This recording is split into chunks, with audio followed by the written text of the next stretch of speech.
Kalau dia bisa secara terbuka menyampaikan itu di pengadilan sebagai bukti, gitu kan? Ada buktinya. Ini buktinya bahwa membayar royalti adalah penyelenggara. Harusnya udah. Saya khawatir ini akan memukul daya cipta.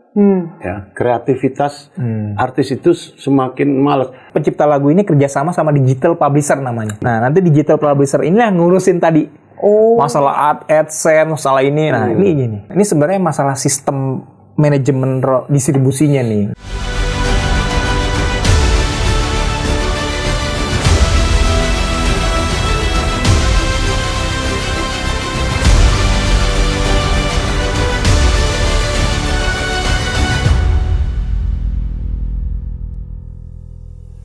Belakangan dunia hiburan di Indonesia sedang diwarnai dengan informasi-informasi seputar kekayaan intelektual, seperti misalnya yang dialami oleh Agnes Monica yang harus membayar 1,5 miliar dan sudah diputus oleh Pengadilan Niaga Jakarta Pusat. Kemudian juga setelah itu ada Vidi Aldiano yang mulai sudah ada perdebatan dengan pencipta lagu Nuansa Bening, Kinan Nasution, dan juga ya kita tahu lah ya bagaimana kita sudah terekspos dengan platform-platform musik digital atau mungkin kafe-kafe yang biasa membawakan lagu-lagu dari ciptaan lagu pencipta lagu lainnya gitu ya, atau penyanyi cover. Nah, ternyata hal ini atau kehebohan ini itu membuka satu tabir tersendiri bahwa cukup sulit ternyata untuk memahami terkait dengan kekayaan hak intelektual ini. Nah, jadi Pojok Keramat Poker kali ini mau membawa kita dan konco keramat semua untuk lebih paham lagi kira-kira terkait dengan haki ini gimana sih, apalagi kita hari-hari tuh dengerin musik dari platform digital kan ya Bang, dan ini banyak jangan-jangan di luar sana ternyata banyak pencipta lagu, musisi-musisi muda yang dirugikan atau sebagainya karena ketidaktahuan juga terkait dengan haki. Nah, kita akan coba ngomongin di poker kali ini, selain sama saya dan Bang Hamid, tentunya hari ini kita ada teman yang akan jago sekali nih kalau ngomongin haki karena beliau adalah praktisi hukum kekayaan intelektual. Kalau teman-teman media biasanya akrab manggil dia nih Bang Ajo. Halo Bang Ajo. Halo, selamat malam. Bang Ari Juliano Gema. Ya, thank you for coming. Sama-sama. Di tengah huru-hara ini. I bet teman-teman wartawan lagi banyak WA ya. Minta statement. Bener gak? Bener ya? Iya. Bener ya. Ini gimana jadi kalau misalnya langsung ke Agnes Monica deh? Iya. Piye sih Paling itu hot ya, paling hangat ya. Jadi sebenarnya kan banyak tuh yang bilang ini mah bukan Agnes Monica yang harusnya bayar gitu, tapi organizer itu kan juga Agnes juga mengatakan demikian ya. Ini sebenarnya gimana jadi duduk perkaranya? Betul. Jadi memang kan sebenarnya ada mekanisme untuk perizinan terhadap lagu-lagu yang dinyanyikan dalam pertunjukan musik gitu ya. Nah, ada dua opsi sebenarnya yang bisa diambil berdasarkan undang-undang juga. Pertama, minta izin langsung dari penciptanya, atau membayar royalti kepada LMK namanya, Lembaga Manajemen Kolektif, yang nantinya royalti itu disalurkan kepada penciptanya. Nah, sekarang si pengguna musiknya ini mau melakukan yang mana nih, opsi yang mana gitu. Nah, kebetulan kemudian karena saat dalam situasi ini Agnes Monica kan diundang sama penyelenggaraan. Nah, dalam kenyataannya gitu ya, ternyata penyelenggaranya ini tidak membayar royalti kepada LMK, gitu, sehingga si pencipta ini kemungkinan mungkin mempertanyakan hal itu dan pada akhirnya menggugat Agnes Monica untuk membayar ganti rugi dengan alasan bahwa dia tidak mendapat izin untuk menyanyikan lagu tersebut gitu. Padahal menurut versinya Agnes Monica, berdasarkan kontraknya dengan penyelenggara itu hal-hal berkenaan dengan pembayaran royalti diserahkan kepada penyelenggara.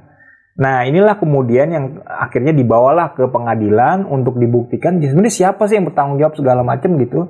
Tapi memang agak uniknya adalah pertama, pengadilan itu tidak melihat fakta ini gitu, bahwa berdasarkan kontrak itu sudah ada perjanjian bahwa yang akan menyelesaikan royalti tersebut adalah si penyelenggara. Sudah ada kontraknya? Ada kontraknya. Berarti bagaimana? Menurut versinya Agnes Monica ya, ada kontraknya yang bilang seperti itu gitu ya. Nah, masalahnya kemudian penyelenggara ini tidak pernah hadir di pengadilan, walaupun dia sebagai turut tergugat. Yang seharusnya kan dimintai keterangan juga dong, gitu. Bener nggak sih kalau dia turut tergugat ya? Turut tergugat, betul, penyelenggaranya ini gitu. Berarti dia lepas dong dengan putusan pengadilan ini sebetulnya? Betul, tapi kemudian kan tidak dimintai keterangan segala macam sehingga akhirnya hakim memutuskan Agnes Monica lah yang untuk seperti itu. Nah, kemudian juga yang agak aneh juga bagi kami praktisi hukum adalah ketika tuntutan ganti rugi 1,5 M itu didasarkan pada besarnya denda pidana. Padahal ini kan kasus perdata. Sehingga ada masalah di sini penggunaan penerapan hukumnya gitu ya, yang tidak sesuai dengan prinsip hukum gitu. Dimana kalau misalnya dia menggugat ganti rugi harusnya didasarkan pada kerugian material. Kalau dia ruginya, wah saya kan selama ini ngasih orang royalti 10 juta, ya bayar saya 10 juta aja dong gitu. Tiba-tiba dia mendasarkan pada denda pidana yang besarnya 500 juta per kesalahan. Oke, ya makanya dihitung 3. Kalau 3 kesalahan dikali 3, jadi 1,5 juta. Tapi gitu. sebenarnya 1,5 miliar. Di Undang-Undang Hak Cipta tuh seharusnya gimana? Memang si organizernya yang harusnya membayar, bukan penyanyi. Iya, ada dua tadi gitu. Ada 2 cara itu sebenarnya gitu ya. Yang selama ini memang dua-duanya ini berjalan nih. Apalagi kemudian ada kelompok namanya AKSI. Asosiasi Komposer Seluruh Indonesia itu gitu ya, yang memang inginnya direct license. Artinya ya minta izin ke kita dong sebagai pencipta kalau langsung aja gitu. Nah, kemudian LMK tetap berjalan itu dengan menerima pembayaran royalti tadi gitu. Masalahnya ini asumsinya LMK adalah representasi dari para komposer. Betul, harusnya juga begitu gitu. Sehingga memang 2 opsi ini tetap berjalan karena undang-undang memang membuka peluang 2 opsi ini gitu. Nah, soal perjanjian itu, apakah dia, kalau menurut Agnes Monica kan ada kontrak? Betul. Bener nggak itu kontrak? Atau saya duga ini, dia ngomong-ngomongan aja, oh kira-kira nanti yang urusan hak cipta segala macam kami yang bayar deh gitu, kira-kira organisasi. Nah, kita nggak tahu ya. Betul. Kalau menurut pengakuannya ada kontrak. Kalau ada kontrak, udah jelas dia harus terbebas dari hukum toh. Iya, harusnya seperti itu. Kalau dia bisa secara terbuka menyampaikan itu di pengadilan sebagai bukti, ada buktinya. Ini buktinya bahwa membayar royalti adalah penyelenggara. Harusnya udah. Salah alamat kalau salah alamat saya. Betul, ya. Error in persona. Tapi menurut Bang Ajo, ini kenapa hakim tuh bisa menginterpretasikan demikian sampai akhirnya vonisnya jadi penyanyinya yang dibebankan? Iya. Makanya saya bilang mungkin ini agak kesulitan memang hakim memahami ya hak cipta yang begitu kompleks. Apalagi kemudian dari pihak penggugat ini saya lihat dia berusaha membawa bahwa ya pokoknya harus izin dong. Siapapun harus untuk menyanyikan lagu harus izin gitu. Padahal opsinya dibuka gitu. Bukan hanya izin kepada hanya izin kepada pencipta, tapi juga ada pembayaran royalti kepada LMK. Kalau sudah bayar royalti ke LMK, nggak perlu lagi izin gitu. Salah satu aja dia pakai opsinya. Nah, tapi tampaknya opini hakim tergiring ke arah itu bahwa harus izin dong ke pencipta. Kepada komposernya. Iya, seperti itu. Ini ada moral yang tergelitik mungkin ya kurang lebih. Lalu berarti sebenarnya langkah dari dalam hal ini berarti Ari Bias ya, nama penciptanya kan Ari Bias. Untuk kemudian dia kan katanya udah ada beberapa tahap ya dia lakukan sebelumnya somasi dulu, lalu mengajukan gugatan. Itu berarti langkahnya memang sudah betul, dan apakah langkah itu berarti seharusnya juga bisa dilakukan oleh pencipta lainnya? Ya, jadi sebenarnya kan ini masalah strategi litigasi ya, strategi litigasi. Semua itu cara pasti udah ditempuh. Cuma ketika dia mengajukan gugatan, nah harusnya kan kalau memang dia ingin mendapatkan ganti rugi, harusnya dua-duanya digugat aja gitu sekalian. Dalam hal ini Agnes Monica dan juga si penyelenggaranya. Untuk nanti di pengadilan dibuktikan aja gitu.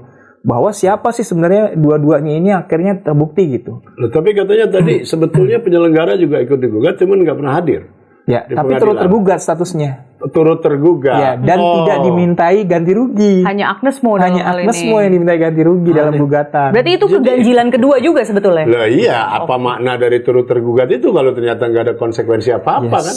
Berarti ada maknanya. Apa yang bisa seperti Agnes Monica dalam hal ini dan juga penyanyi yang mungkin nanti ke depannya juga bisa menjadi seperti dia gitu ya. Untuk bisa mengkoreksi hal ini. Kita selalu menyampaikan bahwa penyanyi ini harus hati-hati dalam menandatangani kontrak nih. Karena kan dia sebenarnya cuma diundang. Jadi harusnya dalam kontrak itu harus clear nih. Tentang tadi klausula siapa sih yang menyelesaikan royalti ini gitu. Itu harus clear gitu. Karena kalau memang tidak clear, bisa terjadi lagi kayak begini lagi, peristiwa kayak gini, main lempar-lemparan tanggung jawab. Nah, itu saran kita pertama kali berkenaan dengan hal itu gitu, bahwa tolong dong dalam kontrak ini diperjelas. Dan yang kedua udah pasti menurut saya LMK ini yang harus aktif. Karena dia kan sudah mendapat kuasa dari pencipta. Pencipta itu ingin kuasa tolong dong, ya sebetulnya. Tolong dong ditagih ini segala macam. Nah, makanya LMK ini harusnya yang aktif untuk menagih tadi. Oke, ini kan kalau dari percakapan sejauh ini yang dirugikan sebenarnya tetap si pencipta Ari Bias dan juga Agnes Monica gitu. Meskipun sudah ada putusan, tidak dirugikan sebetulnya. Tapi kan dia harus membayar ganti rugi setelah jadi kasus hukum, dia mungkin dirugikan. Nah, sekarang kan putusan sudah keluar. Artinya sekarang dia sudah tapi memiliki. Dia bisa banding. Nah, itu. Kasasi.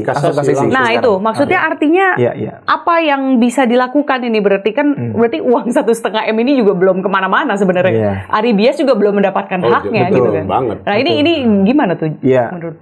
Yang saya dengar dari pihak Agnes Monica itu mengajukan kasasi, sehingga akhirnya ini masih masih dalam proses lah untuk dikaji ulang oleh pengadilan dalam hal ini Mahkamah Agung gitu. Nah ini yang sepanjang Mas Ajo tahu tuh seberapa jauh sih sebenarnya pemahaman teman-teman di dunia industri terkait haki ini? Jadi kan sebenarnya ini masalah ini merupakan masalah yang meletus gitu ya, ketika dari sejak awal ini timbul beberapa kekecewaan lah terkait dengan masalah royalti ini.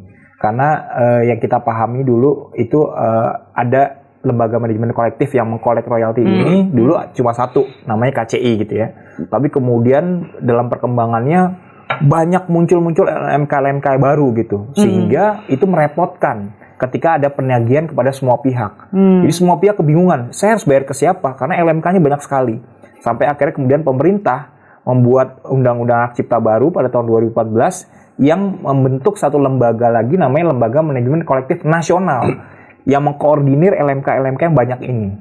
Nah, dipikirnya dengan LMK yang baru ini masalah selesai karena pemungutan koordinir semua dikoordinir jadi satu pintu gitu lah intinya. Tapi kemudian ternyata ketika ini sudah dikoordinir dan distribusi royalti mulai dibagikan ke bawah, nah para pencipta yang ada di bawahnya ini salah satunya gitu ya, ini merasa juga tidak puas. Kenapa? Karena begitu banyaknya rantainya panjang dari LMKN, LMK sampai kemudian ke dia, ini rantai panjang sekali.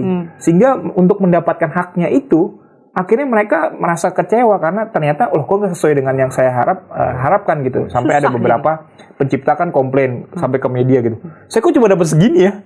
Lagu saya diputar banyak di kafe, di ini, kenapa cuma dapat segini? Nah, itulah yang kemudian meledak seperti itu.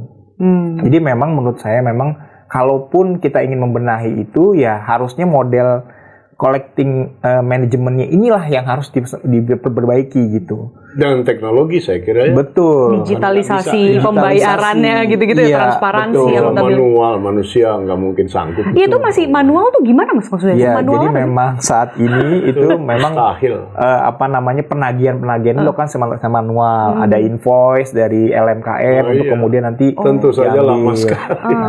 Itu yang menyulitkan di lapangan. Oke.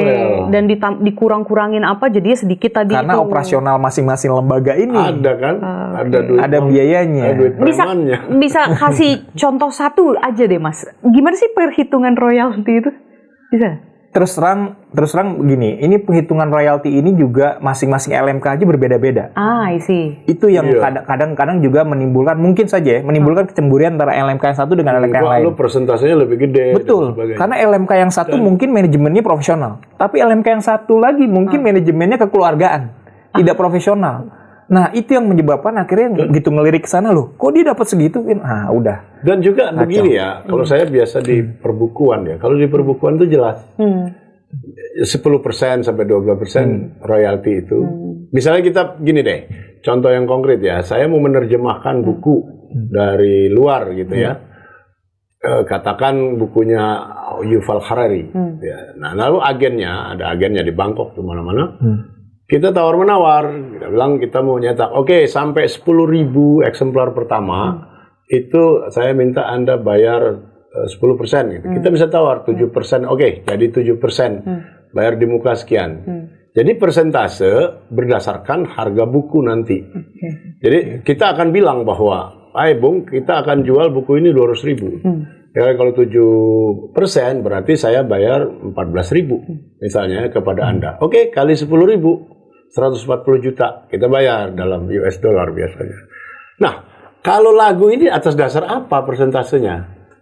Kan membingungkan, atas dasar apa? Apakah atas dasar harga jual CD misalnya atau kaset dalam zaman dulu? Atas dasar apa persentase itu dibentuk? Nggak ada gitu. Kalau harga-harga buku segala macam bisa. Begitu ya? Saya benar-benar bingung kalau atas dasar persentasenya basisnya apa? Jadi gitu. jadi begini, kalau penagihan royaltinya ada tarifnya memang ditentukan. Oh, jadi secara arbitrer saja ya, ditentukan aja, pokoknya lu bayar sekian gitu ya? Jadi ada tarifnya memang. Jadi misalnya contohnya di kafe. Kafe itu tarifnya itu adalah dihitung per bangku. Nah. Gitu? Iya, per bangku per tahun. Kalau bioskop per layar. Oke. Kalau karaoke per room. Per ruang. Kalau film per layar kali sekian hari pemutaran? Enggak, per layar per tahun. Oh, per tahun. Jadi 1 tahun berapa layar? Ya, jadi itu memang oke. Saya ngerti sekarang. Itu 100% diasumsikan saja. Gitu, ditentukan secara arbitrer kurang lebih ya, disepakati. Jadi nggak ada basis angka tertentu. Kalau tadi dalam kasus buku kan persentase berdasarkan harga buku. Gitu. Jadi memang mereka Which sudah is, itu oke aja. Asal yang penting itu kesepakatan, nggak ada masalah. Betul. Kalau misalnya collectingnya itu seperti itu, karena masih manual. Jadi jadi kita nggak tahu berapa sebenarnya di kafe tersebut diputar lagu apa aja, berapa banyak. Kontrolnya gimana? Itu kontrolnya terus terang memang masih manual dan juga masih pada saat itu saya lihat belum precise gitu. Manual tuh artinya berarti si kafe nggak tahu nih playlist malam ini gitu. Nah, kan harusnya seperti itu kan, sehingga masih bisa nantinya, oh ternyata paling banyak diputernya Raisa, oke berarti Raisa paling banyak. Nah, harusnya kan bisa kayak begitu gitu. Tapi ini enggak, kadang-kadang di random aja, di survei random, kemudian juga ini segala macam. Jadi memang tidak berdasarkan itu gitu. Kayak contohnya aja misalnya radio. Radio itu kita pikir dulunya adalah perhitungannya adalah per siapa sih yang diputer paling banyak gitu, karena kan pasti radio ngasih playlist gitu ya. Tapi ternyata enggak. Yang dihitung adalah prosentase dari iklan yang diterima dari radio. Itu yang diambil oleh si LMKN ini. Beda-beda juga ya. Susah juga menghitungnya itu loh. Nggak ada basisnya. Nah ini kalau di kafe-kafe itu berarti asumsi saya harusnya yang paling kaya tuh Reza Artamevia, ya. Izinkan aku. Malam kamu juga bisa dapet tuh kalau nyanyinya sebagus itu. Terus habis itu Dewa, tuh rata-rata itu tuh emang sama. Tapi menurut saya gini ya, ini saya rasa pertama kali terjadi sebagai isu legal, ya. Dari segi ini ada satu kemajuan besar. Ada satu kesadaran hukum yang meningkat lah ya di kalangan para artis. Dengan paling kasusnya tidak, Agnes Mo ini ya. Ini juga satu catatan saya mestinya jadi pelajaran di Fakultas Hukum. Ini mestinya di studi yang begini-begini. Inilah. Jadi ilmu itu berkembang, mengikuti perkembangan masyarakat ya. Tapi yang kedua memang ruwet sekali. Jadi di satu segi ini menarik karena ada kesadaran ya. Tetapi di sisi lain karena jadi ruwet sekali, saya khawatir ini akan memukul daya cipta. Ya, kreativitas artis itu semakin malas. Sekarang ini ya dengan dulu gini backgroundnya. Dulu itu pembajakan kaset, pembajakan CD lah katanya. Sampai tahun 80-an 90-an itu Intan 2000-an itu para komposer itu di mana nongkrongnya? Di Glodok. Rinto Harahap segala macam itu nongkrong di Glodok. Temulah sama cukong-cukong rekaman pakai celana pendek. Lalu dibahas lah, lu melengek itu nggak ada yang doyan lu lagu itu yang terkenal ini kata cukong-cukongnya namanya perusahaan rekaman, musika studio lah segala macam. Mereka lah yang mendikte supaya komposer itu menciptakan lagu yang kayak gini, yang cengengnya begini dan yang melodramanya kayak gini itu dulu. Itu pun kemudian dibajak. Begitu dibajak, para artis ini seperti nggak berdaya. berulang-ulang delegasi-delegasi artis itu datang ke Departemen Kehakiman lah, ke DPR, berteriak-teriak ini, tolong kami ini dilindungi, kami bayar pajak segala macam, tapi nggak bisa dilindungi. Dan biasanya pemerintah, entah polisi, entah kejaksaan ngomong-ngomong dan nggak pernah ada kejelasan. Saya tahu misalnya Sam Bimbo itu benar-benar udah keras ngomongnya, sudah putus asa mereka. Nah akibatnya apa? Yang terpukul adalah kreativitas. Kalau begini caranya, negara nggak bisa melindungi kami malas berkarya. Gitulah gampangannya. Jadi demotivasi ya? Demotivasi. Dan inilah yang terjadi sekarang. Setelah ada ini berlalu, kena pula ada platform-platform digital yang lebih liar lagi. Jadi harga mahal yang harus kita bayar ini Intan adalah kreativitas yang merosot besar. Lihat aja misalnya 10 atau 15 tahun terakhir. Ada berapa lagu baru yang diciptakan kita? Nggak ada, sedikit sekali. Yang kedua, kalau dangdut sudah mati. Dangdut yang nasional kan sudah mati ini sebenarnya. Yang terjadi adalah dangdut campur sari. Dangdut koplo yang di pinggiran Pantura tuh. Yang pakai lagu Jawa atau segala macam. Kalau yang nasional, kayak misalnya Rhoma Irama aja kan 30 tahun terakhir nggak ada lagu baru. Jadi mati ini sebenarnya. Nah, bagaimana mengatasi ini? Atau mungkin ada ketakutan dari penyanyi untuk bisa menyanyikan lagu-lagu yang biasa mereka nyanyikan, mungkin nggak itu juga? Iya, kalau kasusnya kayak gini mereka harus lebih hati-hati dong, gitu. Karena mereka berkaca pada Agnes Monica. Lah nyanyi joget-joget kok dikenain 1,5 miliar. Kalau kami harus begini juga, dari mana duitnya? Si Agnes Monica sebenarnya dia kaya, dia mampu. Saya kira dia hanya pengen tahu klarifikasi legalnya saja gitu. Dari sudut keuangan saya kira nggak banyak masalah lah. Betul. Dia kaya. Tetapi kalau artis-artis yang ngos-ngosan kelas artis kelas 3, kelas 2 yang lagi struggling untuk meniti karirnya udah ciut nyalinya. Nah, memang ini jadi rumit ya. Di satu segi kita senang ada kesadaran hukum, ya. Tapi di sisi lain harganya mahal ini. Kreativitas kita udah memang kreativitas secara umum juga turun, rendah. Tambah ada kasus gini, tambah merosot lagi. Nah, gitu. Bang Ajo, kalau berkaca ke luar negeri tuh ada nggak yang bisa diadopsi? Luar negerinya mana dulu nih Intan?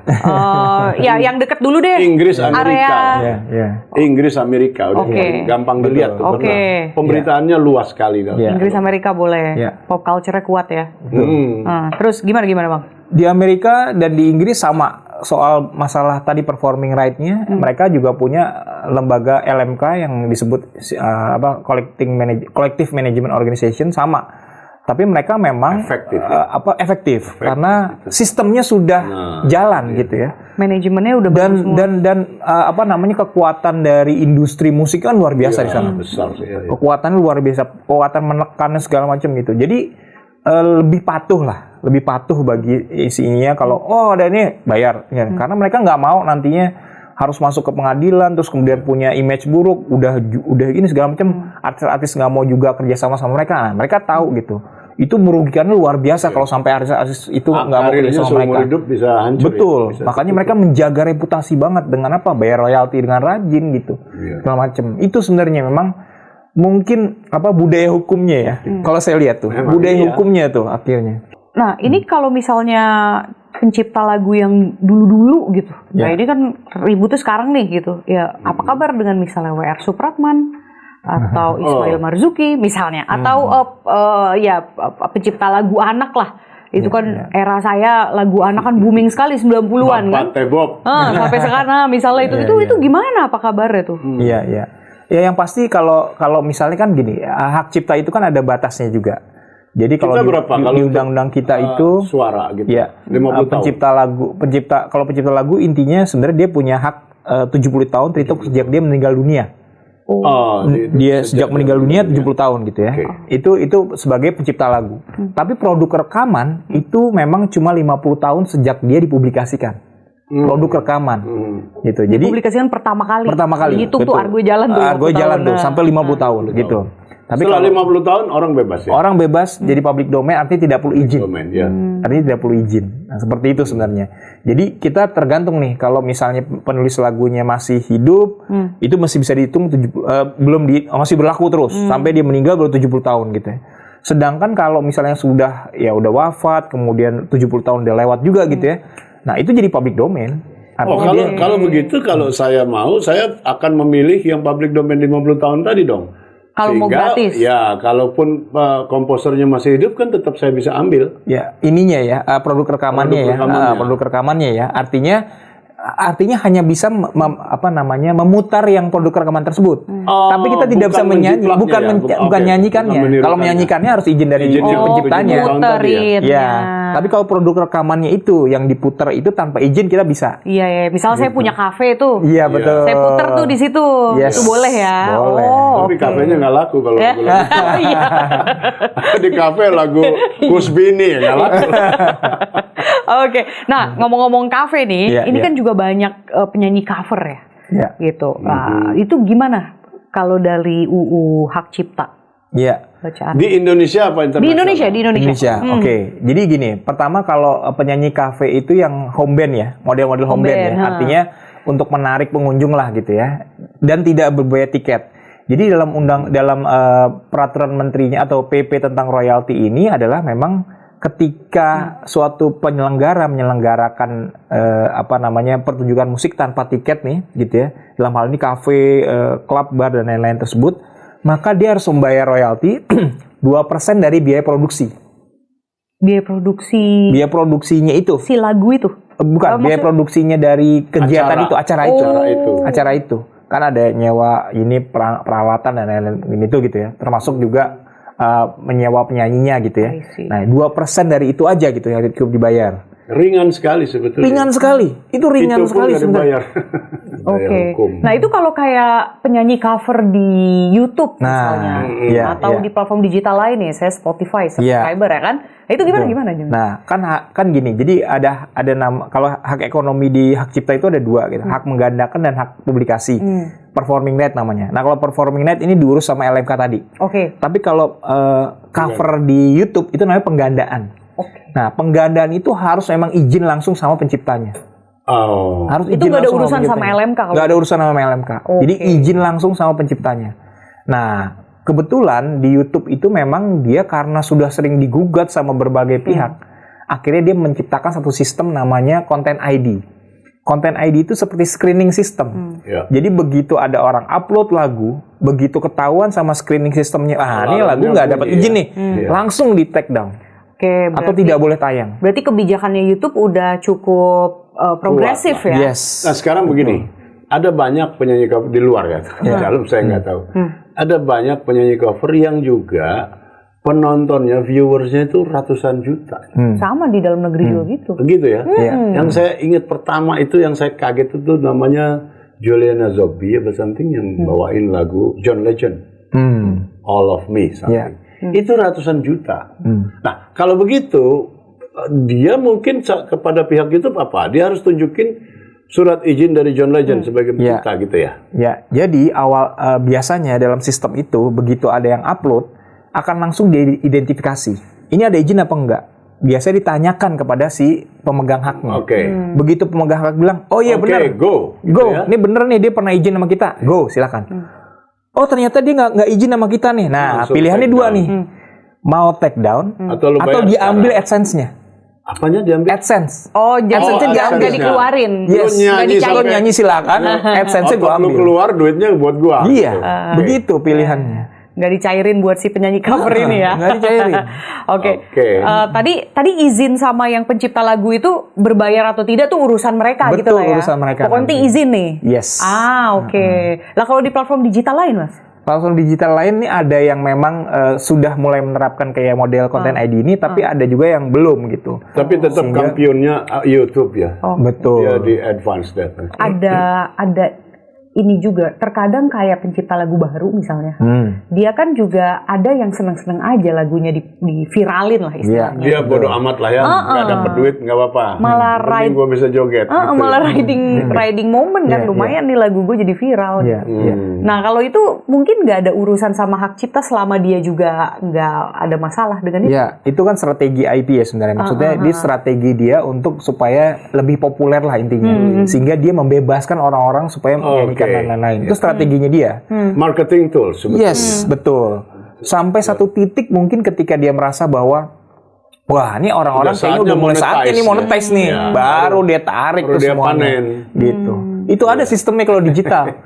Itu platform digital ada sistemnya kayak gitu. Begitu nanti dia merasa udah booming di mana-mana, tinggal tarik nih AdSense-nya seperti itu. Gitu. Mungkin dianur dengan waktu ya. Sampai tanggal sekian, tahun sekian gratis. Begitu berikutnya otomatis betul, ada mekanismenya tuh. Itu si pencipta lagunya langsung ke platform ya, berarti urusan. Nggak gini, kalau platform-platform khususnya misalnya YouTube gitu ya, dia harus si penyanyi ini harus pencipta lagu ini kerjasama sama digital publisher namanya. I see. Nah nanti digital publisher ini yang ngurusin tadi. Masalah AdSense, masalah ini, nah ini nih. Makanya dia ngasih kuasa ke sini. Oke. Jadi Intan kalau mau berkarir udah bisa belajar nih. Udah tahu seluk-beluknya. Tinggal mikir. Abis mau jadi penyanyi apa gimana? Iya, abis ini saya mau nyiptain lagu tapi spesial buat Bang Hamid aja yang nyanyiin. Oke. Enggak, kalau enggak obituari tulisan-tulisan Bang Hamid saya jadiin lagu. Keren. Ini rumit tapi ini juga indikasi betapa peradaban kita terus maju. Iya, betul. Orang itu semakin kualitatif, semakin didetailkan di semua bidang. Iya. That's a prize. Oke, aku jadi keinget sebenarnya ini kan kalau industri musik itu tuh bisa jadi soft power ya Bang Hamid ya. Ya jelas. Nah ini kalau dengan tadi nih carut marut haki kayak gini, menurut Bang Hamid, if we talk about soft power Nye, bacanya Nye ya, Joseph Nye itu Nye, oke. Salah tuh saya. Nah kan soft power. Konsep dia soft power. Nye. Nah itu dengan carut marut haki ini menurut Bang Hamid gimana, harusnya berarti Indonesia ada kerugian di situ kalau nggak seriuskan ini. Saya kira kalau kita ngomong lagu dan sebagainya dalam konteks soft power, dalam konsepnya Joe Nye itu agak masih terlalu jauh kan. Kita lagi ngomongin aja lah dulu nih, bagaimana monetisasi dari karena terkait langsung dengan kesejahteraan. Kesejahteraan komposer, kesejahteraan penyanyi, dan itu pada gilirannya akan merangsang kreativitas. Kita ini kan mohon maaf ya, kreativitas kita ini cukup miskin ya praktis di semua bidang kesenian kita sebetulnya ya. Kesenian kita itu yang paling produktif dan menurut saya paling bisa dijual, paling bisa diandalkan, paling bisa bicara di forum internasional gitu ya, regional. Cuman satu, yaitu seni lukis. Ringkasnya menurut saya kita masih jauh lah dari ngomong soal soft power seperti kata John Knight. Kita berharap bisa dan mungkin, tapi biayanya juga mahal. Jadi misalnya ya, kita pengen di kedutaan kita di seluruh dunia mungkin ada 200. Nah itu ada kayak pusat-pusat budaya. Kan di sini juga ada pusat budaya Italia, Prancis, Jepang, ya Japan Foundation itu begitu. India bahkan ada, Gandhi Memorial School ada gitu ya. Nah, kita juga berharap kalau negara kita lebih kaya, ya. Tapi sebenarnya nggak usah nunggu kaya banget. Kalau nggak bisa. Harus bisa dimulai itu. Gitu. Soalnya saya jadi teringat ini K-pop misalnya. Kenapa tadi saya nanya soft power? Itu program negara yang sangat serius. Dia benar-benar ditopang oleh negara itu. Nggak mungkin kalau nggak mungkin dilepas atau kreativitas senimannya. Jelas ada desain besar untuk menggarap ini dan sukses luar biasa ya. K-pop wave ini luar biasa. Artinya industri hiburannya itu kan pasti dilindungi dengan hukum yang baik dan benar gitu. Maksudnya hak-hak seperti ini mungkin terpenuhi di Korea. Iya, dan dibiayai juga karena bagian dari politik kebudayaan ya, saya rasa ya. Oke, nah ini mungkin menjelang-jelang akhir aku jadi teringat aja soal misalnya kalau di restoran-restoran gitu ya, kalau ulang tahun gitu itu kan banyak banget tuh pakai lagu Jamrud misalnya ya kan, atau kalau ini nonton bola ya kan lagunya netral Garuda di Dadaku misalnya gitu. Mungkin kalau kayak gitu nggak tersentuh hukum ya jatuhnya karena pakai platform digital di play sama mereka gitu. Mungkin kayak gitu nggak Mas? Atau ada? Ya itu tergantung tadi kalau diputar di kafe ya berarti kafenya nanti akan menanggung kan. Tadi saya bilang karena orang ke kafe bayar. Betul. Kafenya akan menanggung itu. Apapun lagu yang diputar di kafe, kafenya akan menanggung sesuai dengan tarif yang ditentukan tadi. I see. Kalau itu semua dibayar, Intan, maka yang paling kaya raya akan adalah pencipta dua perempuan dulu. Pencipta Happy Birthday to you. Di seluruh dunia itu begitu universal. Itu dua orang perempuan penciptanya. Dan kelihatannya dia ikhlas saja, nggak usah bayar. Silakan. Itu kayak jadi amal jariah. Sufi mereka. Tapi tadi yang Jamrud sama netral ini yang saya dengar itu katanya mereka nggak merasa pernah dapat royalti sepeser pun loh untuk dua lagu itu. Enggak, mereka memang mempertanyakan itu. Gimana? Mempertanyakan itu, penting ditanyain. Enggak, jadi sebenarnya tadi saya bilang, ini sebenarnya masalah sistem manajemen distribusinya nih, yang menurut saya memang perlu ada perbaikan lah gitu. Karena biasanya tadi saya bilang, kalau misalnya royalti dikumpul sama LMKN, ini LMKN pasti akan membagikan ke LMK-nya. Nah, pertanyaannya, apakah si Jamrud, netral, dan lain-lain tersebut jadi anggota LMK ini? Sehingga mereka mendapat bagian ini. Dan kalaupun mendapat bagian itu, model persentase dan lain-lainnya inilah yang tidak ada standarisasi. Itu. Tetapi saya bisa bayangkan lah ya, kira-kira, mudah-mudahan saya salah. Itu semua royalti-royalti yang ditarik itu jumlahnya insignifikan. Jadi sebetulnya biaya nariknya bisa lebih mahal daripada itu tadi kalau dia bilang 2%. Coba katakan 4 juta. 4 juta ditarik di pusat terus dibawa ke LMK di bawahnya. Baru ke berapa duitnya gitu. Belum tadi katanya ada oknum-oknum bermain misalnya gitu ya. Bukan oknum. Jadi LMKN sendiri dia punya biaya operasional dong. Iya dong. Oke. Dia punya pengurusnya segala digaji. Maka akan dipotong. Ke LMK juga ada biaya operasional. Gitu. Dipotong lagi. Okay. Nah, itu yang mungkin menimbulkan kekecewaan bagi para musisi di bawahnya ini. Si musisi akan bilang, lah sampai sini cuma dapat telur asin gua. Gitu. Kecil amat gitu. Ya, begitulah. Karena memang begini ya. Kita harus akui pasar musik kita juga memang kan walaupun penduduknya besar, nggak pernah gede banget. Jadi memang kita gimana ya cara menghadapinya? Kalau di Amerika, Amerika memang negeri gila sih ya dari soal itu. Coba kamu bayangin ya, kemarin yang terakhir si Taylor Swift tour itu. Iya. Eras Tour. Iya. $2 billion. Iya, lebih kaya dari negara itu dia. Sekatu bikin rangkaian show itu $2 miliar pemasukannya. Sehingga sampai supir truknya $100,000 begitu besar dia bagiin. Nah, itu baru satu loh. Nah, penyanyi lainnya semuanya. Jadi gimana ya? Saya nggak bisa bayangin besarnya pasar mereka itu loh. Baik musik maupun film, budaya pop lah ya. Budaya pop tuh besar banget, nggak terbayang sama kita. Nah, jadi gimana kalau kita masih kecil banget? Oke, ya ini di penghujung ini mungkin Bang Hamid bisa komentarin ngomong-ngomong lagu nih yang sekarang lagi viral tuh lagu bayar. Tilang di jalan, bayar polisi, ya gitu kan lagu. Liriknya terakhir menarik. Mau jadi polisi, bayar polisi. Waduh, itu Sukatani Band. Dan dia akhirnya minta maaf kepada polisi. Dan Sukatani Band ini, Bang Hamid, Mas Ajo, dia tuh biasanya pakai topeng. Itu band punk. Bagian dari gimmick. Gimmicknya dia, memang identitinya dia. Dulu namanya Kiss tuh pakai lidah. Khusus lagu bayar ini, dia buka topengnya. Ketahuan orangnya jadi siapa. Ya mungkin itu ya bentuk kekecewaan yang mungkin udah memuncak atau gimana gitu, tapi dia buka gitu artinya. Akhirnya minta maaf sama Polri. Saya baru dengar nih, tetapi itu adalah tipikal dari katakan lagu protes ya, protes social social protest songs gitu. Ini kayak katakanlah dimulai dari Bob Dylan di Amerika tahun 60-an. Protes perang. Protes, lalu ada Joan Baez, dan di Indonesia Iwan Fals ya, soal guru dan sebagainya. Cirinya yang menonjol pada musik kita adalah keterus-terangan.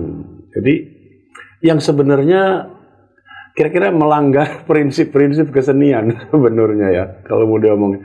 Gini, kesenian itu mengatakan sesuatu bukan dengan apa adanya. Itu sebabnya dia jadi kesenian. Ya. Kalau dia ngomong apa adanya, dia jadi jurnalistik. Ya. Nah, karena itu kalau Anda bilang maling, jangan bilang maling dong gitu. Kalau maling itu biarin jurnalistik yang ngomong. Nah, makanya misalnya kenapa lagu-lagu Bob Dylan misalnya ya, misalnya Blowing in the Wind, itu kan apa namanya mengatakan suatu secara sangat tidak langsung, tapi jadi sensasi global sampai hari ini. Ya, setelah 60 tahun tuh. Saya nggak tahu lagu, tapi mungkin yang saya tahu Beatles, Imagine atau War is Over, itu juga kan bagian dari social protest. Atau Come Together-nya Beatles, itu lagu kampanye sebetulnya. Oh ya. Makanya Come Together right now over me. Nah, itu yang dimaksud gitu. Banyak lah, kalau misalnya lagu di Purple, Soldier of Fortune. Ya. Saya melihat ya, mudah-mudahan saya salah dan saya harap saya salah. Kita itu kehalusan semacam itu, kehalusan sastrawi semacam itu makin merosot gitu. Semua sindiran atau apa itu terlalu terang-terangan, jadi terlalu tekstual, terlalu harfiah, sehingga mutunya sebagai kesenian otomatis turun. Sebab kesenian bukan begitu gitu. Itu sebabnya ada bedanya, ada kesenian, ada jurnalistik, ada olahraga gitu kan. Ada ekonomi, kan masing-masing ada kurang lebih ada pagar-pagarnya. Tidak mudah mengatasi ini.